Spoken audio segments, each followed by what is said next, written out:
Hello, আসসালামু আলাইকুম everyone. আশা করি সবাই ভালো আছেন, আমিও ভালো আছি। তো আজকে যে বিষয় নিয়ে কথা বলবো, ফিজি নিয়ে কথা বলবো। তো ভিডিওটা শুরু করার আগে বলতে চাই, যারা আমার ইউটিউব চ্যানেল এখনো সাবস্ক্রাইব করেন, সাবস্ক্রাইব করে নেবেন, আর আমার ফেসবুক পেজে আমাকে ফলো করবেন। আর যদি ভিডিওটা ভালো লাগে একটা লাইক শেয়ার অবশ্যই করতে ভুলবেন না। তো আজকে যেহেতু ফিজি নিয়ে কথা বলবো, অনেকে আমাকে রিকোয়েস্ট করছেন যে ভাই আমি ফিজি যাব, কোন কাজের ক্ষেত্রে গেলে ফ্যাসিলিটি ভালো ভালো পাবো, কোন কাজের ক্ষেত্রে ভিসাগুলো বেশি হয় ফিজির ক্ষেত্রে। তো আজকে এই বিষয় নিয়ে কথা বলবো।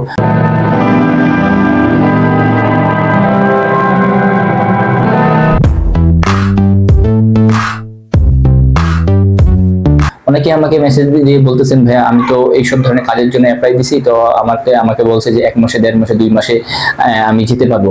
আসলে কি ফিজিতে কিছু কিছু কাজের আপনার সেক্টরগুলো আমাদের বাংলাদেশে কর্মী নিচ্ছে, তো ওই সেক্টরগুলো সবচেয়ে বেশি নিচ্ছে তারা। এখন এটা অনেকেই জানে না। আসলে কি এই না জানার কারণে দেখা যাচ্ছে অনেক বাংলাদেশ এজেন্সিরা কি করতেছে, যে মানুষের কাছ থেকে মনে করেন আপনার পাসপোর্ট জমা নিচ্ছে, আপনার কাগজপত্র জমা নিচ্ছে, প্লাস আপনি টাকাও নিয়ে নিচ্ছে।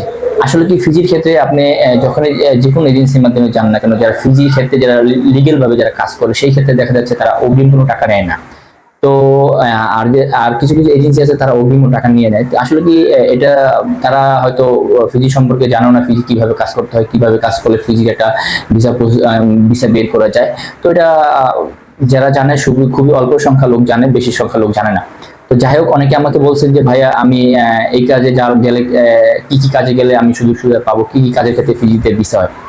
তো অনেকে আমাকে বলছিলেন, তো আমি আপনাকে একটু বলে দিই। আসলে কি ফিজি আমাদের এরকম একটি দেশ, ফিজিতে বেশিরভাগই হচ্ছে কি আপনার স্কিল ওয়ার্কার নেই বেশিরভাগ ক্ষেত্রে। কেননা দেখা যাচ্ছে ফিজি আমাদের আসলে আমরা ফিজি যাই কেন, আমাদের দেশের টাকা থেকে ফিজির টাকাটার মান একটু বেশি। সেক্ষেত্রে দেখা যাচ্ছে যে আমরা ওখানে গেলে আমরা আমাদের বাংলা টাকা কনভার্ট করে যখন আমরা হিসাব করি, সেক্ষেত্রে দেখা যাচ্ছে আমাদের বাংলা টাকাটা একটু বেশি হয়, মানে ফিজি টাকাটা থেকে আমাদের বাংলাদেশের টাকা একটু বেশি হয়। সেই ক্ষেত্রে আমরা ওখানে যাই। আর ফিজিয়ান আমাদের কেন নয়, আমি এটিও একটু আপনাদের বলে দিই। আসলে কি ফিজিয়ান যারা ফিজিতে যারা কাজ করে, ফিজিয়ান তারা কিন্তু কাজ করে, কিন্তু তারা কি করে কিন্তু তাদের দেশে করে না। তারা কি করে অন্য অন্য দেশে চলে যায়। কেন চলে যায়? এখন দেখা যাচ্ছে তারা যেই কাজটা তাদের দেশে করে, সেই কাজটা যদি তারা অন্য দেশে যে করে, কিন্তু তাদের আপনি যে স্যালারিটা মানে এটা মানে 10 গুণ 20 গুণ হয়ে যায়। সেই ক্ষেত্রে দেখা যাচ্ছে তারা অন্য দেশে চলে যায়, আর সেই ক্ষেত্রে তারা নিজের দেশে করে না। কিন্তু আমাদের বাংলাদেশে যারা ফিজিতে যে কাজ করতেছে, তারা করতেছে কেন? ওই যে ফিজির টাকাটা মান একটু বেশি আমাদের, দেখা যাচ্ছে ফিজির $1 আমাদের বাংলাদেশি টাকা প্রায় 50 থেকে 52-53 টাকা এরকম বর্তমানে চলতেছে। তো সেই ক্ষেত্রে দেখা যাচ্ছে ভালো একটা অ্যামাউন্টে ইনকাম করে আমাদের বাংলাদেশে পাঠাতে পারে যারা ফিজিতে যারা বর্তমানে কাজ করতেছে। তো ফিজিতে এই যে দিন দিন দেখা যাচ্ছে আমাদের বাংলাদেশ থেকে আগে একদম অল্প সংখ্যা লোক ছিল, বেশি সংখ্যা লোক ছিল না, খুবই অল্প সংখ্যা লোক ছিল। তখন এক সময় দেখা যাচ্ছে যে ফিজিয়ান যারা ফিজিতে কাজ করতো তারা অন্যান্য দেশে চলে যাওয়াতে দেখা যাচ্ছে ফিজিতে অনেক কোম্পানি আছে, সেই কোম্পানিগুলো অচল হয়ে যাচ্ছে। তো কেন অচল হয়ে যাচ্ছে? তারা লোকের জন্য তারা সেই কোম্পানি চালাতে পারতেছে না। সেই ক্ষেত্রে দেখা যাচ্ছে তারা আমাদের বাংলাদেশের পাশাপাশি যেমন নেপাল, ইন্দোনেশিয়া, আপনার শ্রীলঙ্কা এইসব দেশেতে লোক নিচ্ছে। সেই ক্ষেত্রে দেখা যাচ্ছে তারা লিস্টে প্রথমে রাখছে আমাদের বাংলাদেশি লোক, কেননা বাংলাদেশি লোকরা অনেক পরিশ্রমে কাজ করতে পারে, তারা কাজের প্রতি পারদর্শ। তো সেই ক্ষেত্রে দেখা যাচ্ছে যে আমাদের বাংলাদেশি লোক তারা বেশি নিচ্ছে। এখন অনেকেই আমাকে বলছে যে ভাই আমি তো কি কি কাজে গেলে আমাকে সুযোগ সুবিধা আমি যেতে পারবো, সুযোগ সুবিধা পাবো। আসলে কি ফিজিতে বেশিরভাগ হচ্ছে কনেকশন সেক্টরের কাজগুলা। এখন কনেকশন সেক্টরে যে কাজগুলো, এটার ভিতরে কিছু কিছু ক্যাটাগরি আছে, যেরকম আপনার মেশন, যেমন রাজমিস্ত্রি, যেমন আপনার প্রিন্টার মানে রঙের যারা কাজ জানেন, তারপর হচ্ছে আপনার প্লাম্বার যারা প্লাম্বারের কাজ জানেন, দেখা যাচ্ছে যে যারা আপনার ওয়েল্ডার ওয়েল্ডিং এর যারা কাজ জানেন, আর এটার পর হচ্ছে যারা carpenter, finishing carpenter, shuttering carpenter. তো এইগুলো হচ্ছে আপনার কনস্ট্রাকশন সেক্টরের ভিতরে আপনি পড়ে। তো এই যে দেখা যাচ্ছে ফিজিতে এই ক্যাটাগরি অসংখ্য লোক ফিজিতে নিচ্ছে। কেন দেখা যাচ্ছে ফিজিতে কিন্তু আসলে কি একসময় বড় কোনো ঘরবাড়ি ছিল না, সবে ছোট ছোট ঘরবাড়ি ছিল। তো আমাদের বাংলাদেশের লোক যায়, যে পাশাপাশি ইন্ডিয়ান যত বড় বড় ইঞ্জিনিয়ার আছে তারা ওখানে গেছে, যাওয়ার পরে ফিজিতে দেখা যাচ্ছে কয়েকটা বিল্ডিং করছে। ওই কয়েকটা বিল্ডিং দেখে দেখে মানে অন্য ফিজিয়ান যারা ছিল, তো তারা কি করছে, তারাও নিজেরাও ওরকম ধরনের বিল্ডিং বর্তমানে করতেছে। তো সেই ক্ষেত্রে দেখা যাচ্ছে আমাদের বাংলাদেশের শ্রমিকের অনেকটা চাহিদা ওখানে মানে বেশি হয়ে গেছে। তো সেক্ষেত্রে বাংলাদেশে লোক নিচ্ছে।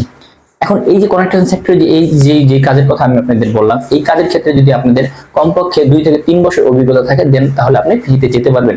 তো এটা আপনার কাজের উপরে, যোগ্যতার উপরে আপনি তারা স্যালারিটা নির্ধারিত করে। আসলে কি ফিজিতে আপনি যদি কনেকশন সেক্টরে যদি যান, একজন আপনি কার্পেন্টার হিসেবে যদি যান, শাটারিং কার্পেন্টার হিসেবে যদি যান, সেক্ষেত্রে আপনাকে $5 থেকে $5.5 সর্বোচ্চ আপনাকে পার ঘন্টা হিসেবে স্যালারি দিবে। অনেকে আপনাকে বলবে যে $60 $8, না এরকম হয় না। ফিজির ক্ষেত্রে যদি আপনি সর্বনিম্ন একটা আপনাকে ওই দেশে একটা স্যালারি ধার্য করা থাকে, সেই ক্ষেত্রে দেখা যাচ্ছে আপনাকে $5 থেকে $5.5 ফিজিয়ান ডলার পার ঘন্টা হিসেবে দিবে। মানে আপনি যদি 1 ঘন্টা কাজ করেন সেক্ষেত্রে আপনার ফিজি $5 পাবেন। তো এখন ওখানে দেখা যাচ্ছে আপনার বেসিক 8 ঘন্টা আপনাকে কাজ করাবে। এখন 8 ঘন্টা পরে যদি আপনি কাজ করেন সেটা আপনাকে ওভারটাইম দিবে ওই দেশের আইন অনুযায়ী। দেখা যায় 10 জন যেরকম পায় আপনাকে সেরকমই দিবে। এইগুলো কনস্ট্রাকশন সেক্টরে। এখন আরেকটা সেক্টর আছে আমাদের বাংলাদেশ থেকে প্রচুর লোক নেয়। এই সেক্টরগুলো হচ্ছে কিরকম, যেমন আপনার গাড়ির লাইনে, যেমন গাড়ির যারা দেখা যাচ্ছে যে আপনার এই ডিজেল মেকানিক্স, তারপর হচ্ছে আপনার বড় বাস মেকানিকের যারা কাজ জানেন, অটো ইলেকট্রিশিয়ান, তারপরে আপনার এই যে আমাদের বাংলাদেশের বড় বড় যে বেকুগুলো আছে এই বেকু অপারেটর নেয়। তারপর হচ্ছে এই বেকুর যে আপনার যে ইঞ্জিনের যে কাজগুলা এই কাজের জন্য তারা নেয়। আর এখানে দেখা যাচ্ছে আপনি যদি কোনো বড় ধরনের প্রিন্টার আর স্প্রে প্রিন্টারে যদি আপনারা কাজ জানেন সেই ক্ষেত্রে আপনাকে তারা এই কাজেরও তারা লোক নেয় ফিজিতে। এখন এগুলো একটু স্যালারি একটু বেশি হয়, কেননা এগুলো ওরা যে দক্ষতা চায় তো এই দক্ষতা অনুযায়ী ওরা একটু স্যালারিটা বেশি দেয়। কিন্তু এই সেক্টরটা একটু মানে আপনি যদি যান সেক্ষেত্রে দেখা যাচ্ছে সর্বনিম্ন $7 থেকে $8 পার ঘন্টা হিসেবে পাবেন। এখন অনেক কোম্পানি আছে $10 দেয়, $9 দেয়, এটা কোম্পানির উপরে নির্ভরশীল করে।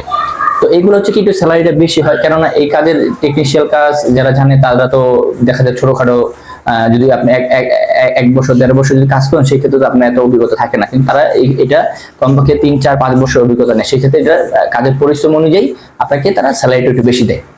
এইগুলো এটা সেক্টর। এখন কথা হচ্ছে অনেকে আমাকে বলে যে ভাই রেস্টুরেন্ট, ফ্যাক্টরি, রিসোর্ট এইসব কি ভিসা হয়? না, এইসবের ভিসা হয় না, কিন্তু কিছু কিছু আপনি সেভের ভিসা হয়। যেমন আপনি রেস্টুরেন্টে যে আপনি বাবুর্চির কাজ জানেন, তো এগুলো হচ্ছে কি আপনার বাবুর্চির কাজের কিছু ভিসা হয়, সেগুলো হচ্ছে কি অল্প সংখ্যা। দেখা যায় একটা রেস্টুরেন্ট আছে, রেস্টুরেন্টের জন্য তারা 1 জন 2 জন 3 জন লোক নিবে। এগুলো আহামরি কিছু না, এগুলা আপনার দেখা যাচ্ছে অল্প সংখ্যা কিছু তারা লোক নেয়। এখন অনেকেই আমাকে বলে যে ভাই আমি সুপার শপে যাবো। আসলে কি ফিজিতে সুপার শপে লোক নেয় না এমন কোনো কথা নাই, নেয়।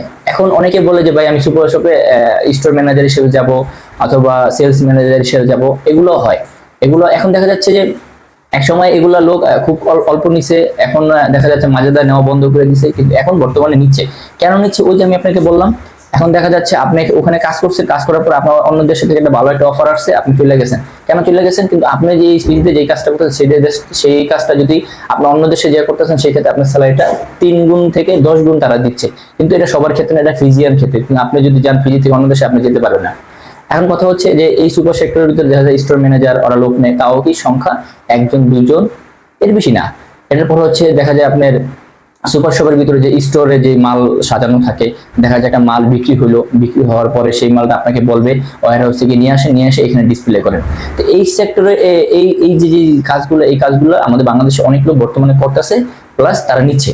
এখন এটার পর হচ্ছে দেখা যাচ্ছে যে আপনার অনেকে আমাদের বাংলাদেশ থেকে অনেকে লোক যাচ্ছে, কিরকম কাজে যাচ্ছে আপনি একটু বলে দিই। যে অনেকে দেখা যাচ্ছে যে আপনার মাংস কাটার, দেখা যাচ্ছে আপনার আসলে ফিজিতে মাছ মাংস এগুলো কিন্তু আপনার কিছু কাটা থাকে, কিছু আবার দেখা যাচ্ছে যে আলামত থাকে। মুরগি যেটা এটা আলাম থাকে, দেখা যাচ্ছে গরুর গোশ এগুলো আলাম থাকে, পরে দেখা যাচ্ছে খাসির গোশ এগুলো আলাম থাকে। আলাম বলতে কি দেখা যাচ্ছে বড় বড় পিস করা থাকে। তো সেই ক্ষেত্রে দেখা যাচ্ছে অনেক কাস্টমার কিনে 1 কেজি 2 কেজি এরকম কিনে করে বলে আমাকে এটা কেটে ছোট করে দেন। তো সেই ক্ষেত্রে দেখা যাচ্ছে এই যে মাছ কাটার মাংস কাটার কিছু লোক তারা নিচ্ছে, প্লাস কিছু আমাদের বাংলাদেশি লোক কাজ করতেছে বর্তমানে। তো এইগুলো সেক্টরে যারা কাজ করতেছে সবাই ভালো আছে। আর দেখা যাচ্ছে এটা আপনার কোম্পানির উপরে ডিপেন্ড করে, তারপর হলে দেখা যাচ্ছে যে সুযোগ সুবিধা দেয়। এখন ফ্রিতে যেগুলো আছে বড় বড় কোম্পানি এজ আ ফ্যাসিলিটি একটু ভালো দেয়, যেমন গ্রুপ কোম্পানি যেগুলো আছে এগুলো ফ্যাসিলিটি ভালো। যেগুলো একটু ছোট ছোট কোম্পানি দেখা যাচ্ছে যে তাদের ওখানে, যেগুলো ছোট কোম্পানি তাদের ওখানে লোক কম কাজ করে, কিন্তু তাদের দেখা যাচ্ছে ওই হিসাব করে তারা লোক নেয়, কিন্তু তারা বেশি লোক নেয় না। এখন বর্তমানে এরকম হয়ে গেছে, দেখা যায় একটা সময় প্রচুর লোক গেছে, কিন্তু এখন বর্তমানে একটা কোম্পানিতে একটা লোক নিতে গেলে দেখা যাচ্ছে যে আপনার অনেক যাচাই বাছাই হয়। আপনি এখান থেকে আপনার কাগজ পাঠাবেন, সেই কাগজগুলো ইমিগ্রেশন সবকিছু যাচাই বাছাই করে দেখবে, দেখার পরে তারা যে আপনি যে কোম্পানিতে যাচ্ছেন ওই কোম্পানি তারা ভিজিট করার পরে দেখে ওই কোম্পানি এগিয়ে আপনাকে কাজ দিতে পারবে কি পারবে না। যদি দেন, তারা যদি দেখার পরে যদি মনে হয় যে না এই লোক সে বাংলাদেশ থেকে এনে সে কাজ দিতে পারবে, তার কোম্পানির ওরকম ক্যাপাসিটি আছে, তো সেই ক্ষেত্রে ইমিগ্রেশন থেকে বর্তমানে ভিসা দেয়। তো একসময় অনেক সহজ ছিল, কিন্তু এখন এটা কঠিন করছে। কেন কঠিন করছে? দেখা যাচ্ছে একটা কোম্পানিতে যখন লোক নেওয়ার পর যদি সেই কোম্পানি যদি তাকে ওই যেটা বলার পরে যদি না দিতে পারে, সেক্ষেত্রে দেখা যাচ্ছে ওই লোকের ওখানে যাওয়ার পরে অনেক ধরনের রিপোর্ট করে। তো সেই ক্ষেত্রে দেখা যাচ্ছে এখন ইমিগ্রেশন এরকম অবস্থা হয়ে গেছে, ইমিগ্রেশন যাচাই বাছাই করে তারপর হচ্ছে সেই ভিসাগুলো দেয়। দেন এটা এই যে আমি যে কাজগুলো বললাম আপনাদের, আসলে কি এই কাজে যাদের দক্ষতা আছে, অভিজ্ঞতা আছে, তারাও আপনারা ফিজিতে যেতে পারবেন।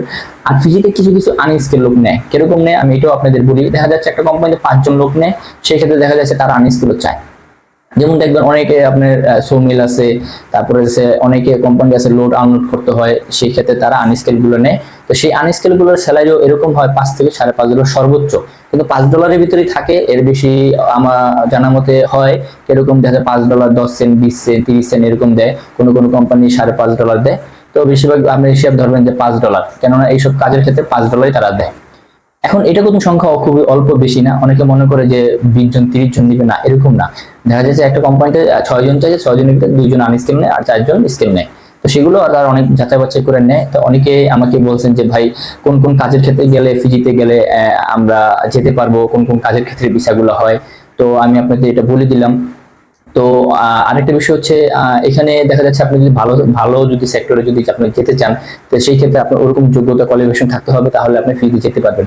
তো সেই কাজের ক্ষেত্রে আপনার একটা অভিজ্ঞতা লাগবে। দেখা যাচ্ছে অনেক কোম্পানি 5 বছর চায়, অনেক কোম্পানি 4 বছর চায়, 6 বছর চায়। সেই কাজের আপনার একটা দক্ষতা থাকতে হবে, তাহলে ভালো একটা পজিশন যেতে পারবেন। যেন অনেক কোম্পানি আছে যে এইচআর হিসেবে, ম্যানেজার হিসেবে নেয়, এরকম আছে।